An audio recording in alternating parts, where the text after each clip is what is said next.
Hello, hello, hello.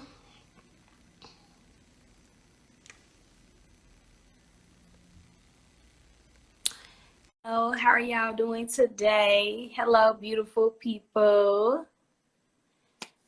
You guys. Hello, Dr. Alicia. Can you hear me?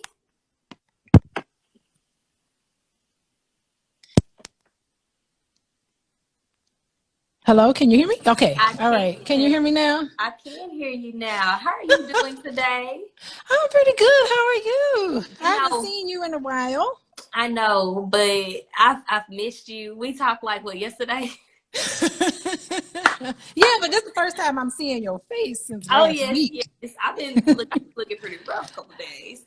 Um, Man, I think we got something going. We got a couple people coming into this live today. Um, are you ready to start? You ready to start? well, where you want to start, Jazz? Okay. I'm gonna just cue us in. This is our first live, you guys. We're not coming here super formulated or super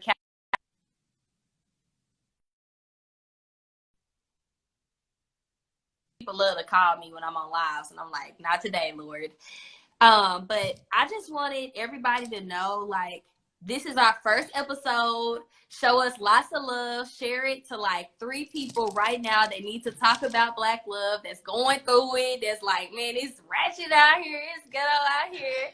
And I'm just gonna open it up. So, you guys, this is Dr. Alicia Watkins. We have literally birthed this series to raise awareness about healing and restoration of relationships within the Black community with a licensed therapist. So, like, this is somebody that's certified. If you got some traumas, you got some stuff that you need to go ahead and heal, because you know the Black community, we don't be able to heal and stuff like that. So, like, I brought somebody that can help us walk through that journey. And our first episode, you guys, is gonna be called "It's Your Birthright for Black Love." And while we're gonna start, I'm just welcoming you all here. I'm gonna give Dr. Alicia's intro because she deserves, and that's just it. She Keep it deserves. short. I'm Keep gonna it keep it short. short. I'm gonna keep it short, and I'm gonna give y'all a little bit about me, and we're gonna dive right in. Okay. So here we go. Dr. Alicia is a full professor of social work. She is a founder of Coaching with Dr. Alicia LLC, providing evidence-based skills to couples who wish to get married, improve their communication skills, and foster healthy relationships. Dr. Alicia wishes to use her own life experiences related to love, marriage, community building, self-exploration, and commitment to respectful living to inspire couples to become stronger together. She helps individuals, couples, and families heal from past issues that hinder current functionings. Dr. Alicia has been a licensed therapist for 20 years. Okay? 20 I'm years. older than I look. Okay, now, baby, you look young. Don't be acting up like that.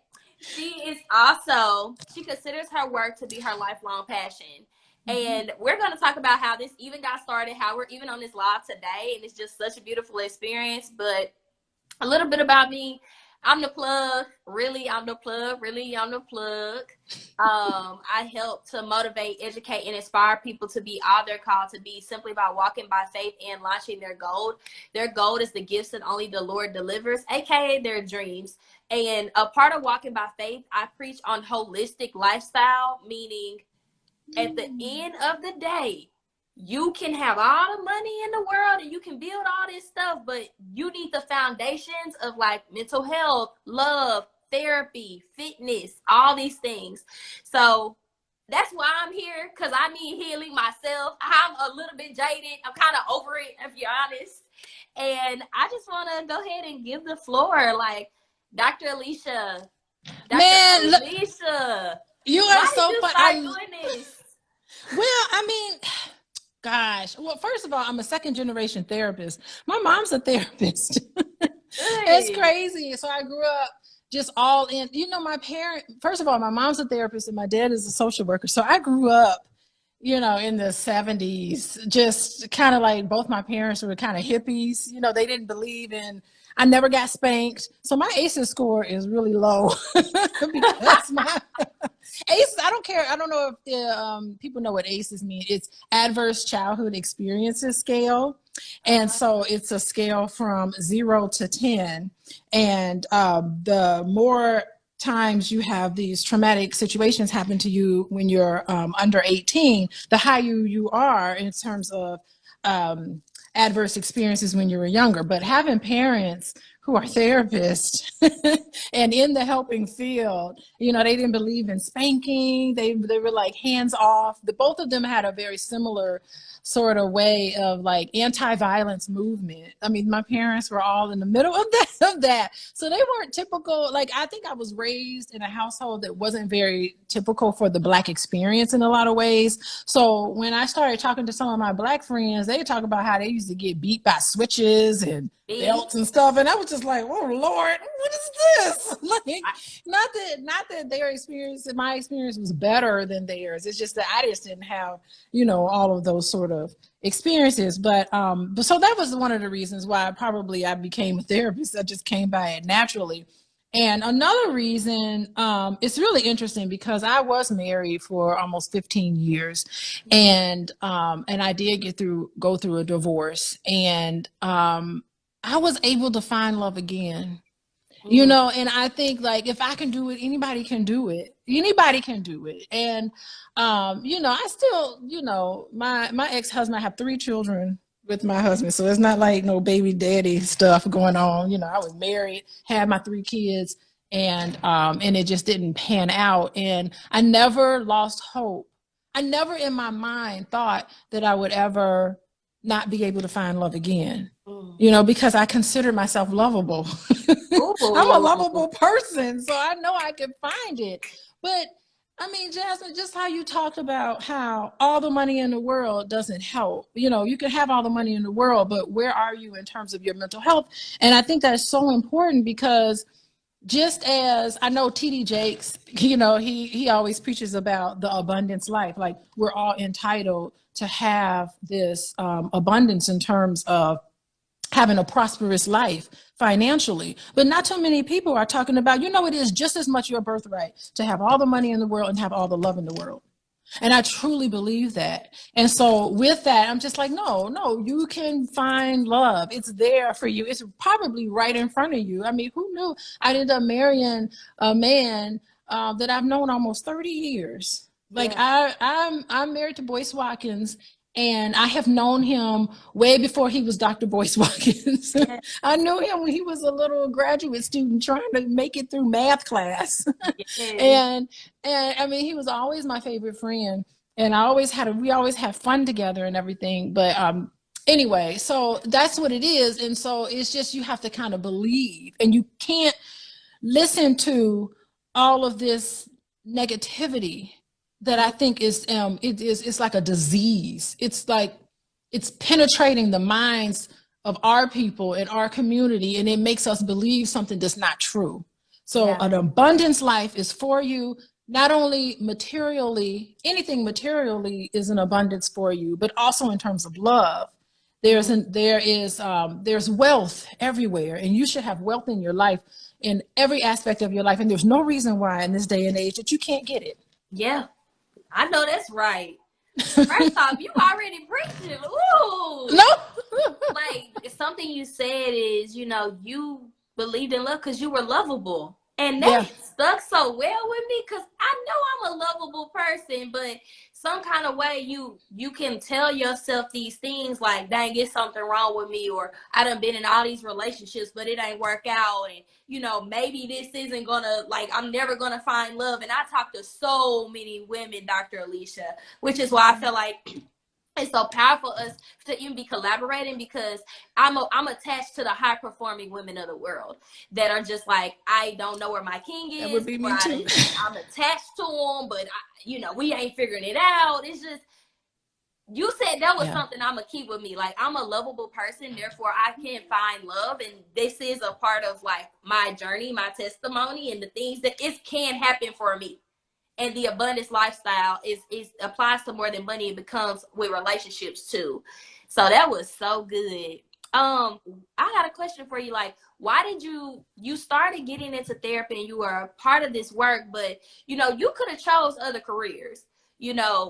How have you been able to choose this and then stick with it, especially through the pandemic and all the relationships that was going on and like everything? So like, how did you continue that industry of helping people find themselves? Yeah, I will say, gosh, I started off wanting to get my clinical license, and that was it. Like, I did all of the training. It was a lot of work to get my clinical license, and I was able to get my clinical license, but I always knew that I wanted to be able to teach, and I wanted to be able to give back, because my father was a college professor, and I loved that life. I would go visit him in the summers, and I'm like, what, 3 months out of the year and you're not doing any work, but you get paid all year round? I mean, it was just I love universities. I love campuses. I love just the whole freeness of it. Everything was so convenient. Everything you ever need is right there on the college campus.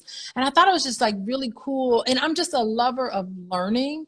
And so how awesome, like right now, next Monday, my classes start next Monday. So I'm like getting ready and reading articles and putting my syllabi together and reaching out to students and mentoring students and being able to train the next generation of therapists. Like, that is exciting. I feel like my role is just so important. I feel useful as a practitioner. And during the pandemic, it's so interesting, because never in a million years would I ever think that I have my own practice. I worked at a private practice. Someone else, conjured up their own practice, and I was just one of the therapists that worked with many different therapists. And that was all nice, but my husband was just like, you can do this on your own. I was like, there's no way.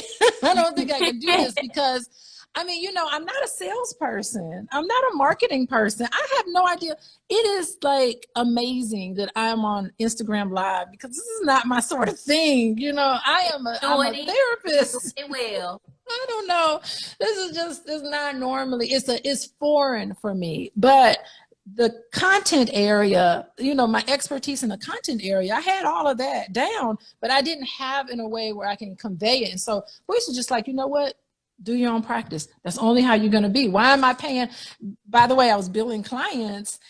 Suppose I bill clients, $200 a session, and I was only getting 40 of it. I was like, why am I only getting a little piece? Now I can get the whole chunk of the money. I don't have to like give anybody else part of the money, because they did the marketing for me. So, anyway, so that's how during the pandemic, I just say, you know what, I'm just going to do it on my own. And I've never looked back. I've never felt sorry. I love that private practice that got me started. They'll take me back in a minute. So if anything happens, I definitely have job security. But I am really living the type of life right now that I always dreamed that I would live. Seriously. And there's nothing special about me, though. Like, I think anybody listening to me right now, they can do it too, if they're not already doing it. Yes. Yes. I mean, you talked about just making sure that the life that you live right now is the life that you want. And I talk to so many people that say, I wish I would have, I wish I should have done this. I got to this part of my life and I have so many regrets. And like for me, I just came to a point, like I'm 28 and I think I was like 26 when I decided I was like, I'm done with corporate America, but then I had to go through even more stuff to still be done with it. But I was just like, I'm not at my highest self. And I want to die empty. And what I mean by that is I want to continue to pour and to sow and to build and to unite and just to help us elevate. Like, that's it. If I'm not helping somebody, am I really useful? And if I'm not useful, what am I here for? It doesn't make sense. Oh, I love what you're saying, because not only is your birthright to have love, but it's also in that journey to get what you want. It is going to require you to grow. It's going to require you to expand. It's going to require you to unfold. Ooh. And yeah, it will. And guess what? The best way to grow, expand, and unfold is to be in a relationship with another person. Okay, well, let's go right there. It's going to push you past your limit. Look. So one thing that I always find so curious in the dating circles that I've been in, or like I'm a part of the millennials. You know, they'll say if you get in a relationship, it doesn't work out, then you need to go heal. And then when you're somebody that goes and tries again and it doesn't work and it doesn't work and it doesn't work, it's something wrong with you. But then I'm like, how are you going to figure it out unless you actually put yourself out there? Like, how many times did it take for you to ride a bike in order for you to go? How many times did it take you to go through school and like then you pass? Like, why we can't apply that same energy with dating? And why is there such a stigma around, okay, well, I didn't get it right here and I'm still trying, I just refuse to give up because I do believe it's my birthright. Why is there a stigma that women sometimes give? Heck, it could even be men that give it too, on just, I guess you're somebody that actually dates. And if it doesn't work out, you keep trying. Like, why is there such a stigma around that? Yeah, I don't get that either. I mean, there's no virtue in being alone. Ooh, To me. she done told y'all. She said there's no virtue in being alone. There's no virtue in being alone. I mean, I don't think so. I mean, I think it's a cosmic urge. Ooh. It's a cosmic urge. The desire for love is a cosmic urge that's given to you. And you really have to believe it. I mean, to quote, there's a Bible quote I use a lot, Carl, and I'm not a biblical person, so if I mess it up, forgive me. But it's like, as you thinketh in your heart, so be it. Ooh. You know, and as soon as you start thinking anything negative about dating, then I'm not going to do that. And you feel like you have to protect yourself, and you feel like, you know, some of those negative thoughts about your potential partner, before you even go out on a date, you got about 20 different negative thoughts that come through your head. You got to stop yourself from doing that, because as you think it in your heart, so be it. So everything that you think, that's what's going to come out in that date. So you really do, in a way, have to kind of look back at what are the patterns and all of that I work with clients with, about what's happening with you, what is going on with you, because they think everybody's experiencing it. And just because you've experienced something with some man, that doesn't mean all men are like this. And I cannot stand anybody who considers themselves a relationship guru that's going to sit there and talk about, categorically define an entire group of people as less than or unworthy or value. If I hear value one more time, I'm gonna scream. Everybody has value. Okay. Everybody. It doesn't matter how much money you make. It doesn't matter what you look like. Who says somebody looks good or someone doesn't? Whose definition is this? Yes. I do not like that word. Whenever I hear it, I cringe, because what are you talking about? Value. You're not a valuable person. Yes, you are. God made you. Well, how's the dating scene for you, Jasmine? Listen, I have a lot of thoughts on that, and we're gonna have episodes that are gonna unpack it. But I think what you said, and thank y'all for the people that put it in the chat, Richard and Tia, when y'all said there's no virtue to being alone, it's a cosmic urge. Like, can we dive into what the heck is a cosmic urge? Like, is it that feeling of I'm alone and I do desire something, and it's like it's always gonna be there? Like, what does the cosmic urge really mean? Well, I mean, everybody knows. I mean, I'm feeling preachy. I don't know why. It's that Sunday. I'm feeling preachy, but you know, word 7 days. And I'm not a very religious person, which is really interesting. But you know, Jesus is love, ooh. And to get into that Christ consciousness, you have to have love in your heart. And what's the point of having love? I was just eating. Boyce ordered Chipotle, and so I was outside eating tacos with my daughter, and it's so funny. And she was like, we pontificate when we're out there, and she said, "Gosh, if there's a tree that falls in the forest and no one's there to see it, does it really fall?" And I said, "No, it doesn't. It doesn't fall. There is no tree. There is nothing, because if you're not there to experience it, to hear it, to see it, then it's not there." So if there was no way for us to be born as human beings and not experience love, what's the whole point of being here? It doesn't make any sense. It coalesces, Lord, with our true purpose in life. What is the whole purpose? What is the whole purpose but to love and to be loved? Why are we here on this earth? But people, I'm gonna be honest with you. Like, you know, I'm 28. I've been married. I've been divorced. Every time I get out of a relationship, women, I be like, you know, I'm thinking about dating again. You need to just focus on yourself. You need to just heal. And I just be like, dang, like, why is it that I can't express the fact that I actually desire another human? Why can't I express the fact that I'm actually wanting that? And it's like I get chastised, and I'm like, well, I don't want another woman, and I have nothing against LGBTQ. But at the end of the day, I'm a person, and I know what it is that I like and what I want, and I haven't gotten it yet, so I have that hunger to have those pieces. Just like if you had a degree and you finished that milestone, no matter how hard it was, and you decide I want to get another one, ain't nobody gonna say don't get another degree. But as soon as you're like, well, I want to keep taking a chance, and look, well, you need to heal, and it's something wrong with you. And I am just tired of that narrative. I just don't think that that produces the results that you want. And I do think that dating and love is a part of statistics. I think that it's a math equation, and that ultimately, the more you do it, the better your results will become. I don't know what you think about that, but please let me know. Yeah, and I would like for you to explain a little more about this ratchet ghetto that's going on. You said Ooh. things are ratchet and things are ghetto. What is happening? Okay, so first off, y'all, obviously we know that there's a somewhat of a generational gap.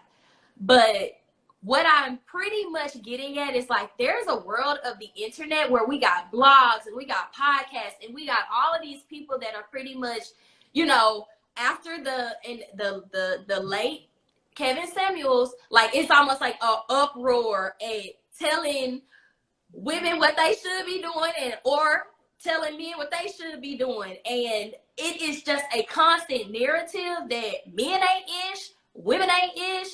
And the ghetto-ness is you can be dating a man and he got 3 other women and you don't find out about it. Or you can be investing and talking, and then by the time you put them on Instagram, you know, your relationship could be over. Or, you know, there are so many scenarios that continuously communicate that being with a Black person is trauma, it's horrific, it is something that will just about kill you.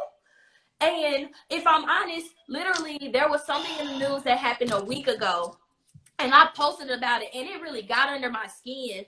And it was about a woman who that the narrative or the blog or the post was talking about how, you know, she got broken up with, and so she went and killed her she tried to commit suicide by going and like running into a car with and killing people. And the narrative was she got her heart broke.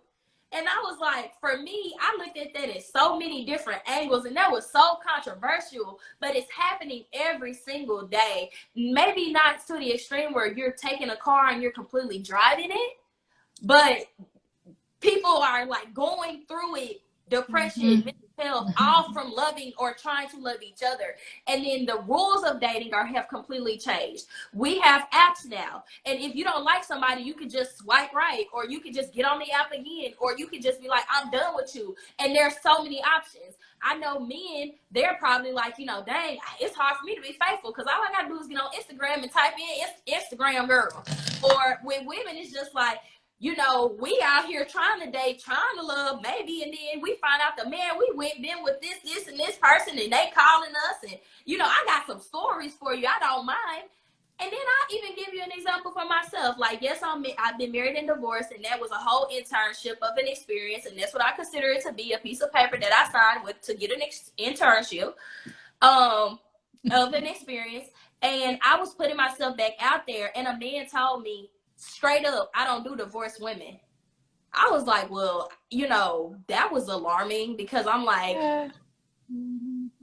like, this is the ghetto. It's like people literally looking at you, telling you, oh, I don't do this, I don't do that, I don't, like, you're disqualified off of superficial things. And so it's just like, dang, this is why it's so bad, because at any time you can just be ghosted and be done. It's like there's no rules, there's no standards to Black love at all. There's no standards to love at all. And then you, of course, have the narrative that, again, I think we should unpack in another episode of the high value.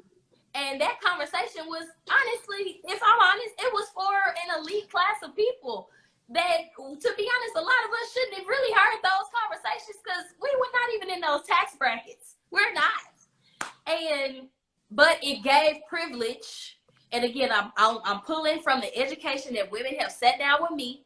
It gave privilege to men that don't do half of a high value man or whatever that is. They don't got a pot to piss in. They got all these demands, and they want you to bow down to them. And at the end of the day, can't give you nothing in return. So it's ghetto all around, but it's more ghosting culture. It's superficial. Of course, you got your social media stuff.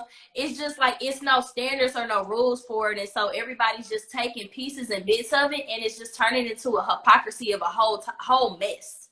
It's a mess. Okay, I was taking notes as you were talking. First thing I want to talk about is you mentioned the ratchet ghetto-ness and the trauma of it all. And and that's the thing with trauma. If you've experienced trust violations when you're younger, it really has an impact on your psyche. It has an impact on what you deem to be healthy and not healthy. Okay, and you're given messages. Actually, you're given two messages. You're given messages on what could be healthy, but then you're given another message that this is what healthy trust looks like, but it's just not for you. And you internalize that and you think there's something wrong with you. But anyway, fast forward, when it comes to you in relationships, what that trauma does to you is that you still have that cosmic urge. However, you're afraid. It's this fear and this sense of panic that comes over somebody when they feel like, oh my God, they're getting too close. So I'm going to say something. I don't do divorced women. That's fear. Only reason why you would say something like that is that you are scared to get close to somebody, because what does a divorced woman say to you? That this is a woman that ain't gonna put up with your shit. This is a woman that got fucking standards. This is a woman that's gonna call you out on your stuff.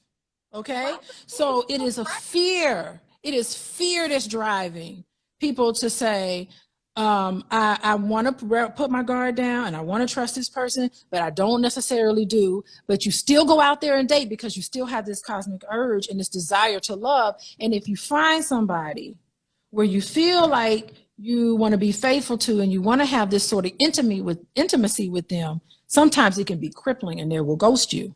It has nothing to do with you. It has to do with what's going on inside them. It has to do with their own self-worth or lack thereof. It has to do with the fact that they're just looking for something, picking at something at you so they can say, she's just like every other woman, because that is what they think of in their heart. And that is what they're looking for. And they're always going to find it because they're always going to be looking for it. Fear. And fear and love cannot exist.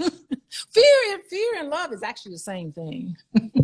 On the continuum, you talk about vibration and all of that, but it just can't exist at the same time. And so people get triggered and they get upset and they start remembering how their mama did all these things to them. They couldn't trust their mom to come through for them when they needed something. For some of these men, when they were young and they were growing up and they needed somebody to be there for them, to hug them, to hold them, to make them feel lovable, that person wasn't there for them. And so therefore, none of these women are going to be there for me. And those are the people who will follow Kevin Samuels to his grave.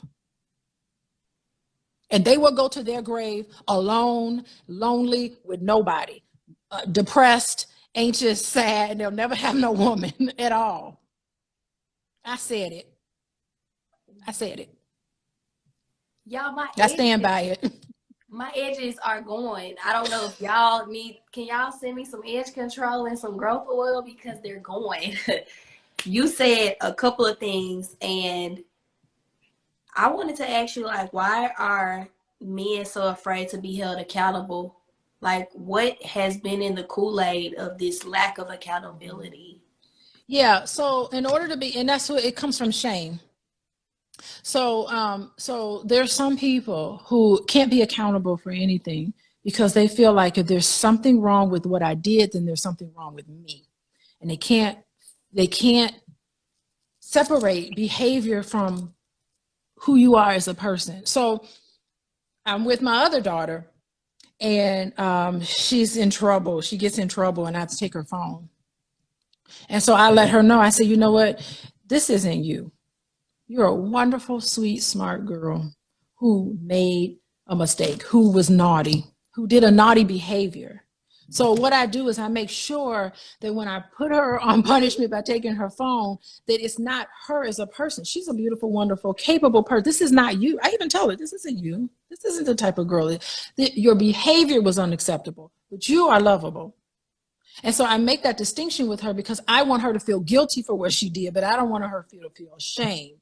Because people who feel ashamed, they can't take accountability for their behavior because it ruins their self-image. They feel like, oh my God, there's something wrong with me. Because deep down inside, they feel like there is something wrong with them because they've been told these lies. And that's another thing. As you think it in your heart, so be it. Sometimes some of these parents put nothing but hate in their heart. Sometimes they go out in the world and they get these terrible images of themselves, of Black men and Black women, and what that does, it puts hate in their heart. And so that is what permeates. They can't take accountability because then they would have to say that I am a complete fuck up, and you're not. You're not. The reality is you're not. But they come to this understanding that there's something wrong with them. And they've never been able to distinguish those two. And they live with shame. Okay, so let's take an example. There's been times in my life where I failed at something and I have equated that action or that behavior with my identity. And it has in the past been like, oh, I'm a failure, until you go to therapy and then you do the work and you know that that's just a part of what happened to you. It's not you. So maybe there's someone on this phone right now listening to us and they're like, I feel like I'm a fuck up. I feel like I am somebody that is something wrong with me. Where do they start to unpack that so that they can begin the healing that's necessary? So it's not about them being the mess up, the fuck up. It's actually just something that they did that they can forgive themselves for. Yeah. So again, it goes back to the thinking, and so the negative thinking. It's like it's a catastrophe. It's like you want to be perfect, which is impossible in and of itself. I mean, it is a paradox in and of itself because being a human being means you are going to be flawed in some way. Yeah. But you want to be. So in it, there's always going to be times where you've made mistakes, and you have to tell yourself. It's the thinking process, and you really have to stop yourself. Or you have to have a conversation. I was talking to Voice about it the other day. I was kind of explaining to him about cognitive behavioral therapy, which is what we use, is that you write down these negative thoughts. And I when I meet with some clients and I have them write down all the negative thoughts that come through their head, I said, I want you to name it. Who told you this? And I have them name the person that told them that. Tell me I want the name of the person who lied to you. Because they lie to you. And then when you start to see it in this subjective way, you start to see the healthy you. The healthy you is the cosmic urge to love and to be good, because God is good and that's part of who you are. Everything is good and all this, but the negative thoughts are all those people in your life that lied to you and told you things about you that wasn't true. And you have to have a conversation with that person in your head, because a lot of times you can't go back and tell your mama or your aunt or whoever that they lied. You can't do that. It doesn't even make any difference. And plus, even if you told them, they're not going to be accountable for their behavior anyway. But you have to pay attention to the thoughts that come in your head. And instead of fighting the thoughts, I think you should just make friends with it and say, look, we're not going to do this today. I am not going to have you interfere with my mood to make me depressed. And I'm not going to have you interfere and start making me feel anxious, like I have to scurry somewhere and be perfect. I am perfect in God's eyes. So I don't need to be perfect because I'm already perfect. Dang, I hear setting boundaries and not cutting somebody off, but saying this is the level of access to me. And if you can't abide by these certain rules, you can't get to me because it's not this. We don't have reciprocity. This is going to be an exchange that depletes me. It drains me. It doesn't add to me. That's what I hear. This is good. Y'all, is this good? Are y'all liking? Y'all commenting? Or y'all subscribing?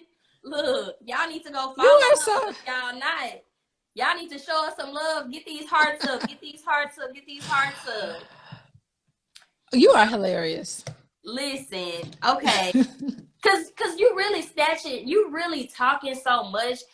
Like, you guys, I'm gonna now tell y'all how I met her and how this even came to be, because I'm gonna be honest. I went to the Power of Networking conference. I did not know I was gonna meet Dr. Alicia. That's If crazy. I'm 100, I did not. I swear on this is how it happened. So I run into a person. His name's Dalmar, and he's working with these guys, and he's a part of this startup. And we like hit it off, and we're communicating. We're just talking about business, and I wound up having dinner with the team, and that led to so many. Next day, he was like, "Oh, I want you to meet." It was the workout, the Rumble. Yeah, They were like, yeah. "I want you to meet Dahan," and Dahan showed me the Rumble people, and they were like, "I want you to sit at the table with us," and I'm like, "Look at me elevating in life, getting at the table," and literally, I sat at the table, and you sat right next to me.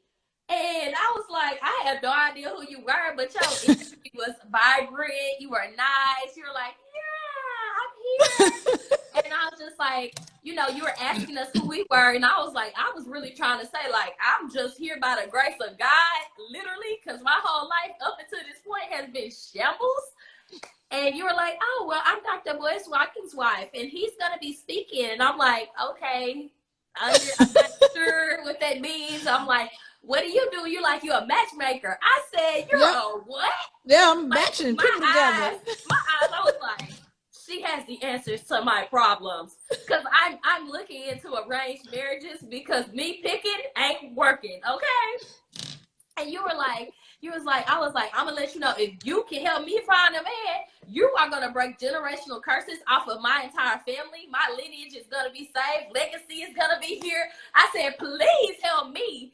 And you was like, sure. And then, you know, we had our conversation, and we can get into that in another day, another time. But you was delivering on some promises, okay? I was like, shoot, here we go. We got this guy, this guy, this guy. Yes. And I was like, okay, you know, this is looking up. Like, we love it here. Somebody that, and you said something so key. He was like, yeah, I help pretty much high performing men find women. I said, well, I know a lot of women over here that could use you. I said, do you do social media? And you was like, yeah, but you know, I did a live and I did that. I was like, oh, let's do this. I do the social. I do it, baby. I'm not good with social media. Y'all, we came together and like this got birthed. And like, obviously this is like the little birthday, and we'll celebrate it in a year and see how it all matriculates. Yes. But the fact that you was like, oh, you help Black men, or you help men heal, and then you match them up. I said, oh, my audience needs some matching, because we ain't picking well. It's ghetto. It's ghetto and ratchet. It's ghetto, it's ratchet over here. So it's just like, even, you want to tell us more about your matchmaking and how you started that? Because I don't even know how you got in that business. Oh my God. Well, it is a business, but not much of a business, but it's budding. It really is. So it started where I had a speed dating at the All Black National Convention, and I was thinking, oh, I hope like 40 people come to this. So I had enough. We had enough for about 40 people. I said, oh, maybe 20 men, 20 women. We'll just, you know, take them from there. And so, so we added that on to the convention just as a afterthought, really. And maybe Boyce was just trying to make me feel included into his convention. You know, he be trying to help me, help me feel. He tried to build me in, but I mean, he really did think there was some value, of course, to it. Because you know him doesn't mean he gonna help you unless he really believes in you. But anyway, so he was like, sure, let's do this. So we got one room, and by the time maybe like an hour or so before we did the speed dating, there was like almost 100 people that signed up. And I was hoping there would be 40 people. So we had a spillover room, we had 2 rooms, and then we also had people all in the little lobby area. And there was a lot of people hooked up. There was actually 2 people who were on their way down to speed dating that met on their way down to speed dating. So just being there, you know, a lot of hookups were happening. And so it was really nice because it was the first day of the convention. And so everybody, I'm like, look around. These are the single people, no awkward moments. Because we in the era of Me Too, and who knows what people, you know, men are afraid to approach women sometimes because you don't know what you're going. It's very intimidating right now. I'm tired of them. Ugh. What else today? I don't know. It's hard. So maybe they just don't, you know, they're a little shy or whatever. But I'm like, don't be shy. These are women here raising their hands saying, these are the men who are saying that they're available. So we did that. And so I also did a speed dating event in Atlanta. And so I got to meet some really beautiful women in Atlanta. I did get a bunch of men on my database. And so I take some time out of my week where I'm just busy scurrying around, matching couples together, and I have an assistant that helps me with everything. But that's the matchmaking. You can sign up. So anybody that wants to sign up and add their name to the database, you can go to boyceandalicia.com, and right at the top it'll say matchmaking with Dr. Alicia or a tab. So you just click on there, and I check it. I check it once a week. So and I download them and I reach out to people. Boyceandalicia.com. Boyceandalicia.com. Yeah. There's a lot of free stuff. If you go on there, you get some free videos that we've done. I think Boyce put his love and money book. He has a book on financial lovemaking. I think you can get that for free there. And I got some stuff that I put up there for free. And so you join our mailing list and you get all that. You know how that is. So yeah. So my thing is, so I learned you was a matchmaker, and I was like, yes. God, where are more of you at? Like, we need an industry full of matchmakers, because I know I done it a couple times where I've like, I think you would be great with that person, or I think you'd be great with that person. And like, obviously I never wanted love to be a part of my brand for a multitude of reasons, because I just couldn't get it right. No matter how hard, like, I tried. It's hard. It's one of the hardest things that you'll ever embark on, you know? Mm-hmm. And it's harder than building a brand or a sustainable business. Like, it's like conjoining your life with another human being that you just met and you like them, and then you like, all the stuff. And it's just like, to be honest, we need what I think our parents, if they had healthy love, could provide, which is somebody to walk with you in your dating process, to help you when you do get arguments, when you do figure out like, well, you do it this way and I do it this way. How can we come up with a compromise?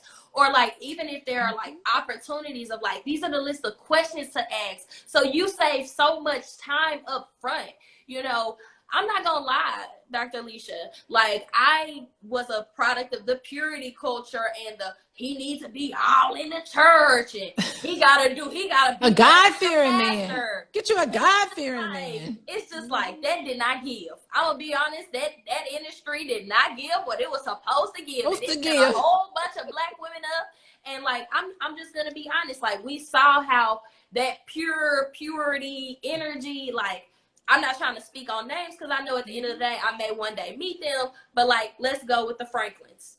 You know, like, they did it all the right ways. They did they tour, and it's just like, it didn't matriculate. It did not work out. And then it's like, there are some people that have been together since they was 18, and I know they was hitting the sheets and they was doing it all, and you know, they are there. I literally know a family member, someone, have been together since one was 16, one was 18. They've been together for 40 years. And it's just like, I don't think it's a formula to this, but maybe there's a formula in finding someone that matches you, and like, y'all making a decision to stick it out. Like, is that what it is? Oh my gosh. Yeah, I mean, at the end of the day, you talked about compromise. Compromise is so important. You talked about being flexible. That is so important. You see Boyce over here. What you doing? Hey. Taking a picture. Why are you over here? Hello. Being silly. Hey, Dr. Boyce. How'd you do? Hey, Jess. How are you doing? I'm doing good. I'm gonna walk away. Okay. How you doing? He's over here distracting me. That is a good conversation y'all having. I've been listening. I'm Have learning.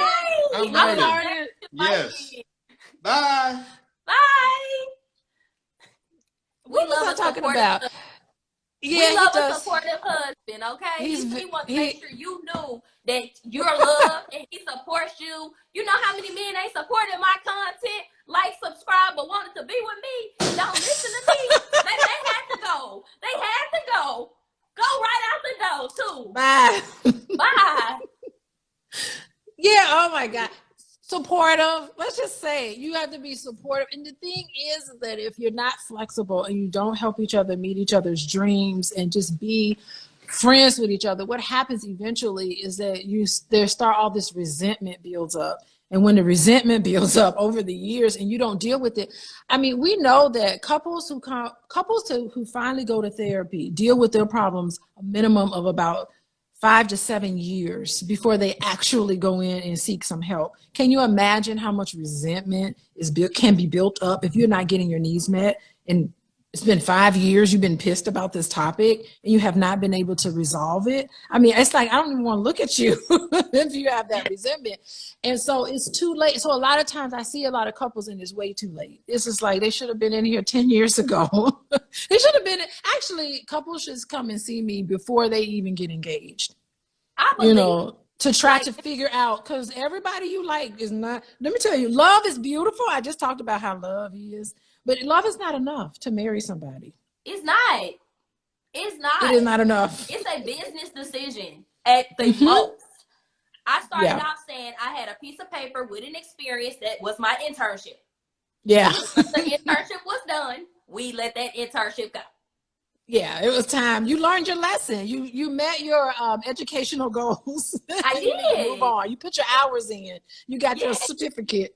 Yeah. And also, it's like, if you don't, like, I came from a divorce background. My parents divorced when I was 7 years old, and I knew what that was like. And I did everything I knew to do not to get divorced. I read the books. I took courses. Like, I went to the extreme. And I saved myself. Like, I've been writing it on Facebook so I can kind of like just continue to like share my journey. But like, I thought I did all the right ways. And then I even did it to such a soul level to where I didn't have a white dress. I didn't have a big wedding. I shouldn't have married nobody in 7 weeks and did it in 24 hours in Las Vegas either. So that's something on that. And we can unpack that energy at any time that you would like to. But, you know, I thought I knew that person, and it wasn't like I would never just bash them, but like I really thought that I knew them because I had sat in class with them for 7 years. And it was just like, I finally thought like, oh, wow, maybe God has sent him and I walk by faith. And like, I'm at this such, like, I'm a risk taker, and that gets me in trouble, but it also gets me really far. So you gotta know your strengths and your weaknesses. So overall, you know, I'm so glad for that experience because I did it in my early 20s. What would it be like for you to do it and then like it still don't work out? So it's just like you never know. So it's like you got to give yourself grace because we all just on this earth trying to figure it out. And I love what you said, like, come to therapy even before you get engaged. Once you get engaged, that's really it. It's too late. You're waiting for a date that is honestly a superficial date because it's just like any other thing, another milestone that's come with more events. It's just like by the time you say you do, it's done. Yeah, it really is done. And it's so hard. It's hard to go back on it once you start. Can you imagine you set a date and you tell everybody about the date and then you buy your dress and you spend all this money on your dress? Weddings are what, $50,000 now for a nice big wedding? And you can't even spend a couple $1,000s on the figuring out how you want your marriage to go. You spend all this money on one day. People spend money on one day, and they do not want to spend any more money coming to see me so that they can plan for how they want their marriage to operate. Yeah. They don't know what they want to do. So, I mean, I can't even imagine just doing that. And then you have to disappoint everybody if it doesn't work out. You have to, I mean, if you call off a wedding, can you imagine calling a wedding off? You know, it's just, you have to disappoint everybody. You're losing all this money. Everybody's like, but then that, honestly, crazy. It stops becoming about you two and it becomes everybody else. But everybody else, once the day is over, they're literally not going to be there to help you sustain the thing that you kept going because of them. So it was always about them versus it being about y'all. So it's just like, I kind of told myself, yes, I have a nice little experience. But to be honest, like, I'm on that Grey's Anatomy type energy. Piece of paper, stick it on the wall. I'm gonna do this with you. You gonna do it with me. If we can't do it, we gonna take the piece of paper down. And that's like, I fell in love with that philosophy ever since I watched the full Grey's Anatomy, because I was like, that's what it is. That is funny. I'm dead serious. I'm like, if I be with somebody, it's a piece of paper, we can get a napkin. Do you know that Twitter was started because Jack Dorsey was like, I wrote my ideal on a piece of paper? If a whole company can be started on a piece of paper, my darn marriage can too. Interesting. I love it. I love it. That is so funny. And then I think, I don't know, as you were talking, I was talking about how costly it is. You know, I'm thinking about how expensive it is. I'm thinking about how expensive it is to get a divorce. It's even more expensive. And then what's crazy, and we can kind of unpack that. When I was trying to get my divorce, he didn't want to sign the paper. He wanted and he didn't want to sign it. I was chasing him to leave me. I said, please, I'm in bondage. I said, let me go. You don't want me. You don't want to be with me. Why won't you freaking I filed the divorce. I had to sit through the hard work of filling the paperwork out. You left my tail and then didn't want to leave and then didn't want to leave. It was so confusing. And I think it's a man's thing. Like, you know, they don't really want to do that. They don't want to do that. They don't want men for the most part, they won't ask for a divorce. Men don't ever want to get divorced. Oh, they don't want to. But you know what? What's funny is that sometimes they get to the point where they don't want to work on anything, but they definitely don't want to leave you. Usually, it's the woman. Mm-hmm. Let me tell you, Dr. Alicia, we'll unpack my life, but I'm gonna be honest. I can't understand it for the life of me. Somebody asked me to marry them in 7 weeks, and I literally was like, am I on a game show? Like, is this a TV show? Like, I was looking around because I was in Las Vegas, and he's from Las Vegas. Like, what are the odds? And I'm just like, oh, I'm on a TV show. Like, this is my time. Like, act, Jasmine, act. And I'm like, oh, no, he's serious. He real serious. He went and got a ring. And I'm like, oh, my freaking God. And at this time, y'all, I had never seen anybody turn down a proposal. I had not seen anybody even turn down a ring in my age. Women out here fighting to get them. I just got handed one, and I was like, what am I to do? So it's like, I kind of got put on the spot, and I had no idea it was even coming. But then the kicker, he was like, oh, yeah, we got to finish this in 24 hours. Like, I want to marry you tomorrow. And I don't want to plan a wedding with my I don't want to plan a wedding with my fiance. I want to plan a wedding with my wife. And here I am, Google-eyed. Ooh, I never heard of that before. You got so swept up. Oh, you know, as you were talking, okay, sometimes even if I know people who've gotten married after knowing each other for 4 months and it worked. You know what I mean? So sometimes you try to reduce error, but in some sense, there's an X factor in there too. So you are taking a leap of faith in a lot of ways. And if it doesn't work out, I really think that you should have compassion for yourself. Yeah. You should be able to forgive yourself. And when you talked about these regrets that you have, I mean, if you ever want to like sit back and think about your regrets, you know, also think about how you were feeling in the moment when you made those decisions that you shouldn't have made. You also need to think about what was it that drove you to do this? You know, what was it? What were you feeling? What were you thinking? What were you hoping? And out of it all, you could even make a list of lessons learned. And there's a lot of different things you can do, not only lessons learned, but also ways to, make amends. There's a way where you can make amends. And I think for you, Jazz, is doing stuff like this. This is your way of making amends. Having really beautiful, honest, open, transparent conversations about your life. This is your way of making amends for the regret that you made. I really do believe that. And also too, Dr. Boyce, I've been in therapy like since last November, October, consistently every single week. Like I've been doing the work. I also didn't date until my divorce was final, whatever that was. That I made sure I chilled. You know, I got into another relationship. It didn't work out. And when I noticed that this wasn't the person, I didn't penalize myself for it. I tried my best to say, hey, we're not good. Like, this isn't the best relationship for me. Like, this isn't what I need at this time. And I was able to move forward. And I didn't sit over here and like go into a little hermit shell. I was just like, I needed to gather data, and I did. I gathered data, and once I gathered the data, like, I'm gonna move on, because that's what men do. They gather data and they be like, I'm on to the next. So I'm like, why I can't adopt some of these principles? Like, I want to be on to the next. They on, like, let me go on.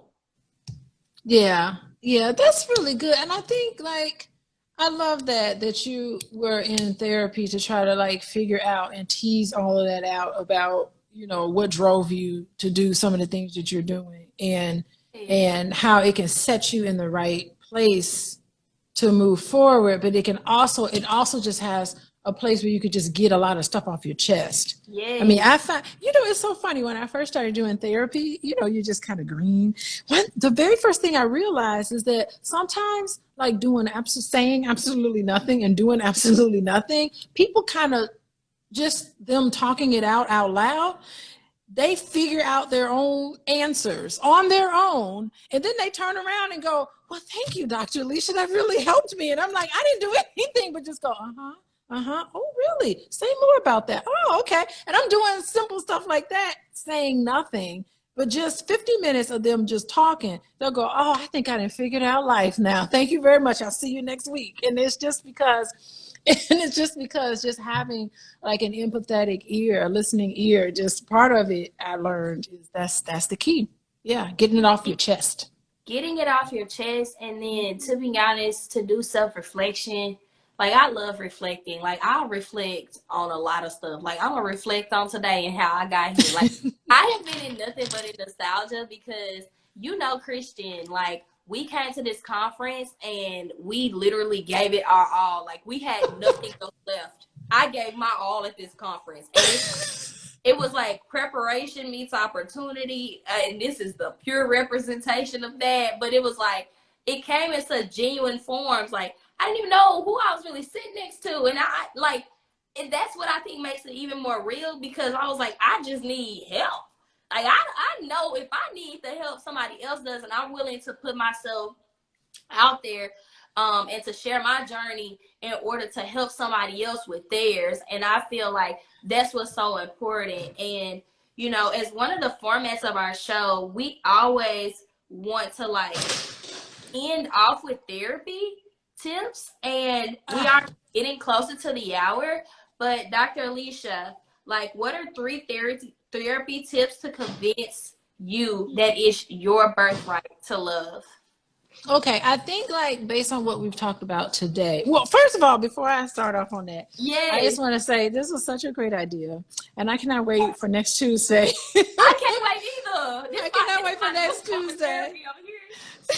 And the other thing I wanted to say is that, you know, I don't normally travel with Boyce. When Boyce goes and does these financial, power networking conference, whatever, I don't have, why am I there? Like, it has nothing to do with like my area expertise or anything.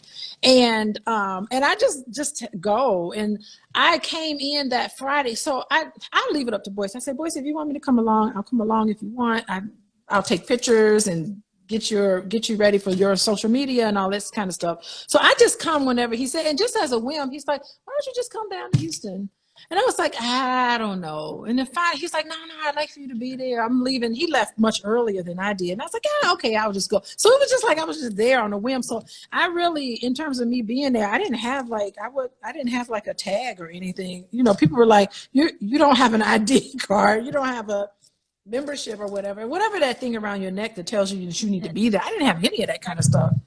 I was just like, I'm just here with one of the speakers taking pictures, you know. So it was just really interesting how I wasn't even going to come. You know, it wasn't even, we had spent a lot of time in Atlanta earlier. And so I was like, this is too much travel, but I just did it anyway. So that's really interesting that just on a whim, I decided to go. I'm like, yeah, I'll go with you. I don't care. I'll come and hang It out was with you, God. boys. It's fun. It was God for me. It was Yeah, God all up in that. I knew. yeah. I said I did not come for love. I came for business. I came to change my life, and God dog it, I did. Yes, there we go. There we go. It was meant to be. So, okay. So, tips. I think like when you're dating, oh God, you talk about ratchet and ghetto. That was really interesting. I think that when you're dating, I think my tips might be a little confusing, but it's something for you to ponder. So ponder on the fact that when you're dating, you need to be very clear about the type of relationship you want and the type of partner you want. And some people make lists, some people go with a feeling and all of that. However, at the same time, you also need to be open-minded and flexible. So what you think is not your type, sometimes like when you get to know somebody, that person could be like right there. So I don't know. It's just something for you to ponder. So that's one thing about dating. Another thing is that I think that you don't need to pretend to be someone that you're not. So it doesn't make sense for you to pretend to be, I got all this money and I'm profiling, I'm doing all this stuff, and you're not. However, it's also important to be able to put your best foot forward. So, be on good manners, have good manners. Don't just be like, I'm just being myself in my pajamas. I'm not even going to try it. What'll be, will be. It'll just manifest in my life. But you're just walking around looking sloppy. So you do need to put your best foot forward, but at the same time, try to figure out how you can be yourself. I think like the third thing I would say is probably being lovable. So,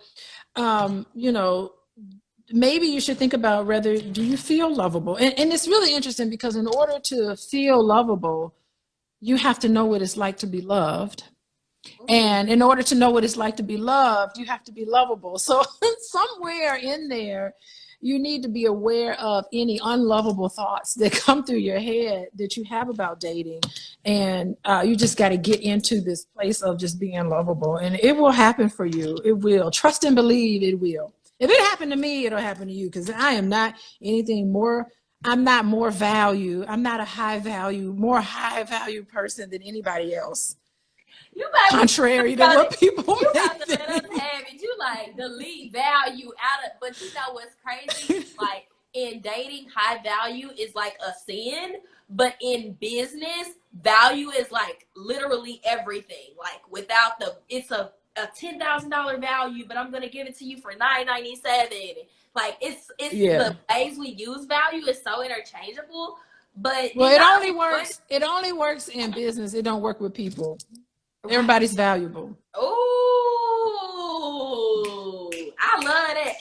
I said Excuse it. me. I also want to unpack it because I'm not gonna lie. Like I have dated men that couldn't add no value to me, and that's like where the controversy comes, because it's like, am I supposed to date somebody for potential? I don't think so. Am I supposed to be with somebody that can help me in my journey? Yes, but what do we say? Is that like your characteristics, your character, your skills, your ability? Like, is it that all a part of like, It's something for the you to ponder on. yeah, like the There is no clear packaging answer. of. Yeah, there's no clear answer, and no one's going to give you an answer. I can't give you a clear answer on what to do or not. I can't give it to you, but when you'll know it when you get it. Can everybody lay on their couch with me? Like, It's squishy. It's squishy. You can't nail it down. Okay, well, does anyone in the audience have any questions? We would love to like answer some, or Dr. Alicia, because listen, I'm here to get my healing. Okay, I'm here to have a conversation. Look at all the people. Wait, let's welcome some of the people. Sure, let's do it.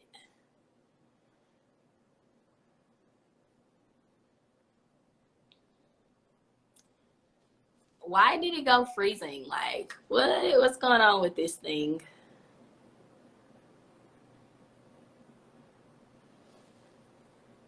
Are y'all here? Dr.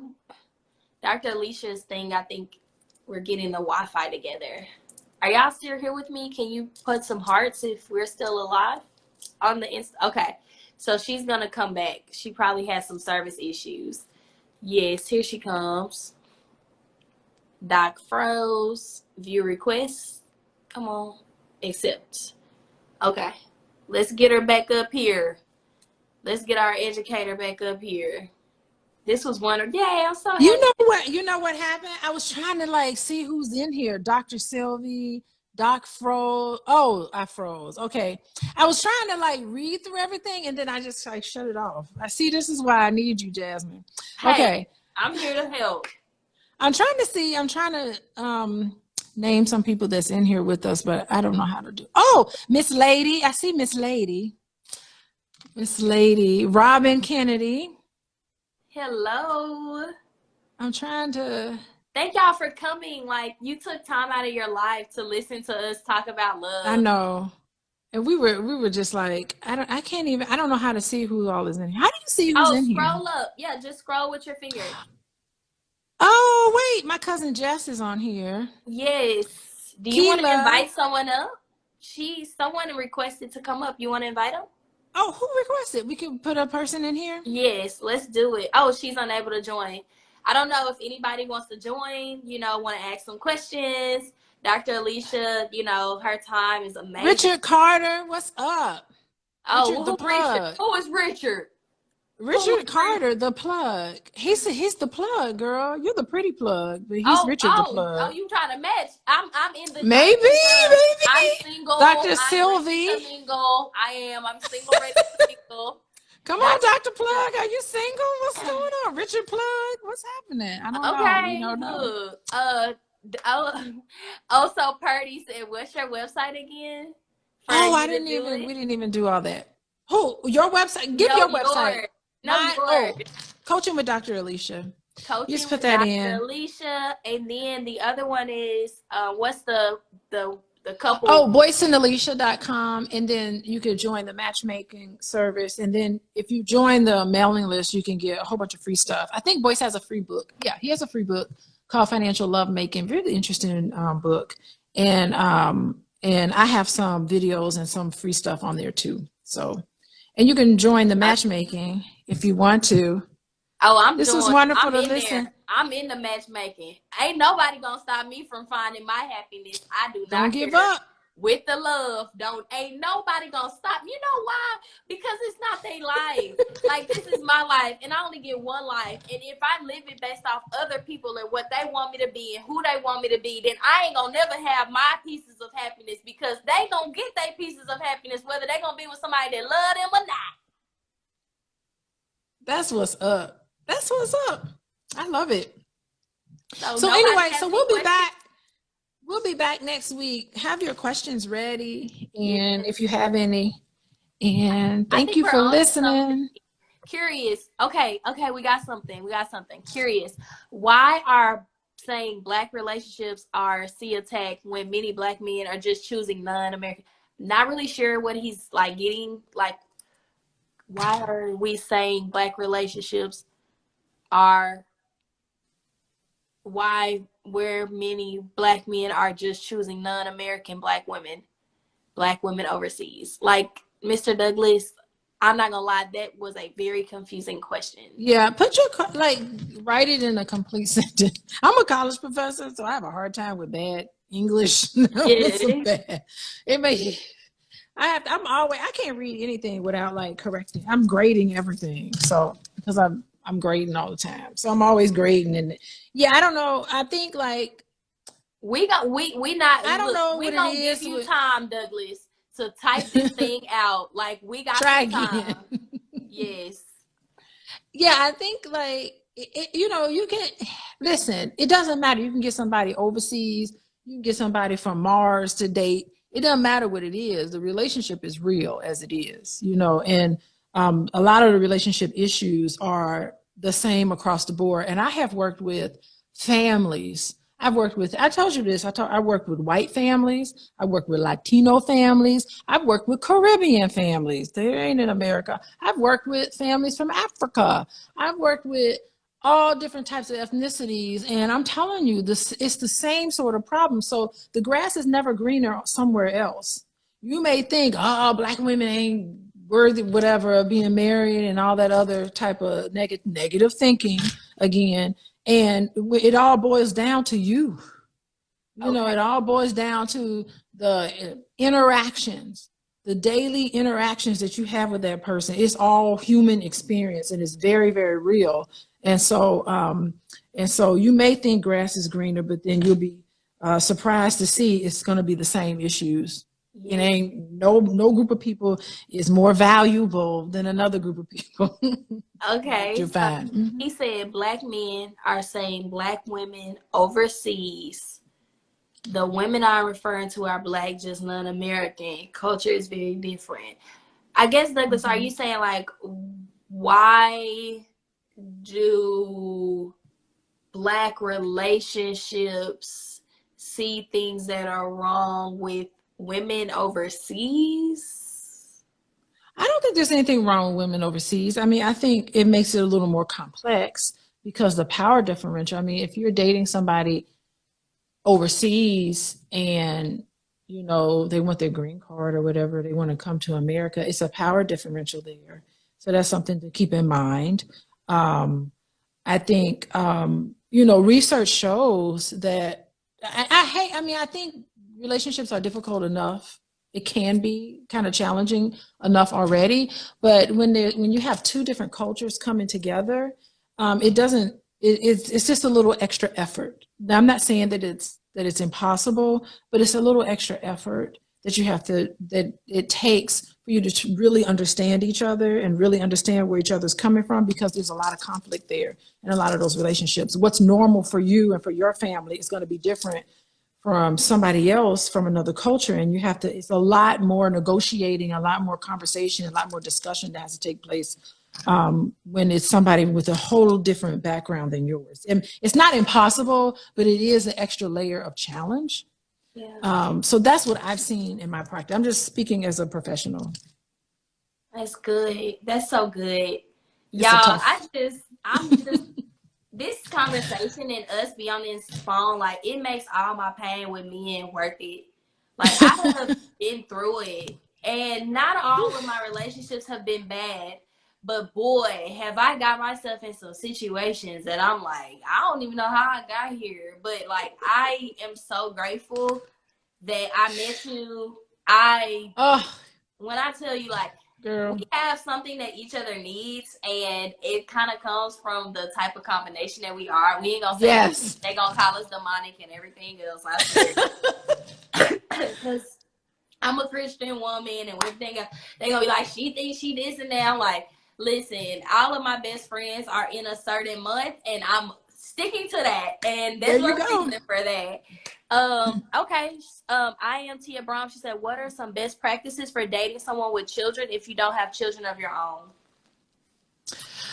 Oh my goodness. Well, depending on the age, well, if she's a lady and she's dating a man with kids, normally it's not always the case. Normally the mom usually has custody. Usually the man is a non-custodial parent and the mom is a custodial parent normally, but it doesn't always have to be like that. Actually, I like arrangements where both mom and dad have equal custody. That's kind of like the gold standard for me, honestly.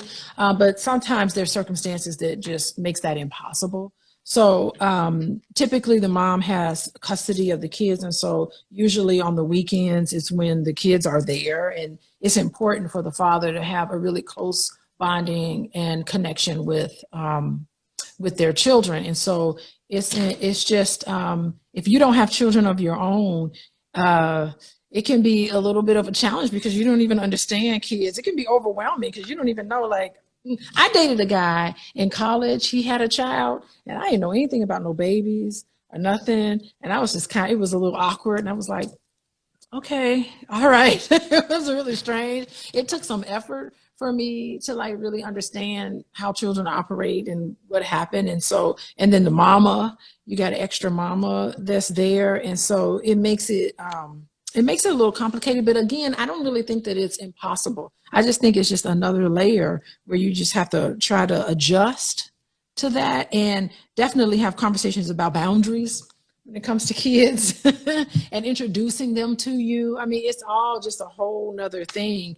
And And people do, it can become problematic, but and it could unravel at any moment. And then there's moments where it's just beautiful little, everything is in harmony. And then one thing can happen, it can throw everything off. So it makes it a little complex when you got the Brady Bunch coming together.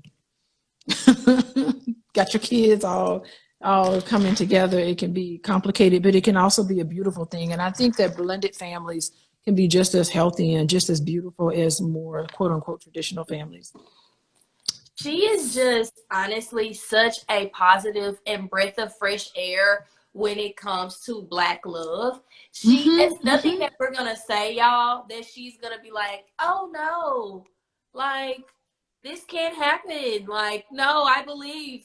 Like, she's like me when people tell me about their business. I'm like, no, we can do this. We can do it. Yes. And then with love, you're like, no, we can do this. Like, yes, let's go. And That's true.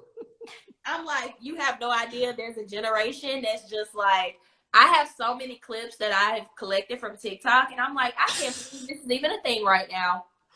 This is happening. And we got some more questions. Can you recommend a Black woman therapist for a grandma of 2 grandchildren? Been there, done the 25 years of marriage. Well, they can reach out to me, Coaching with Dr. Alicia, and fill out an intake, and I'll get a hold of you. I check my intakes daily, and so when people reach out to me all the time, and they're like, Dr. Alicia, I need help with this. It's like a little intake form. If you go to Coaching with Dr. Alicia and you fill out the little form at the bottom of the page, I'll reach out to you. I'll send you a message myself and reach out to you. And it'll be a private conversation that we'll have, confidential. And so we'll be able to meet and talk and hash everything out that's on your mind. So yeah, you can go there, Coaching with Dr. Alicia. Okay. Well, y'all, listen, we've been doing this. I'm so excited. Next week, because you all are here, our next week topic is going to begin, do you believe in Black love? And I think it's going to be a good topic. Please bring your questions. Tell a friend, and then tell that friend to tell a friend, and tell that friend to tell a friend, because we want to just continue to unpack drama-free Black love. And y'all, this was a good episode. Like, share, and subscribe, and let us know that you are going to be back next Tuesday. You all are loved because you are lovable. There you go. You lovable, girl. That's right. All right. Bye-bye, everyone. Bye. Bye, Jazz.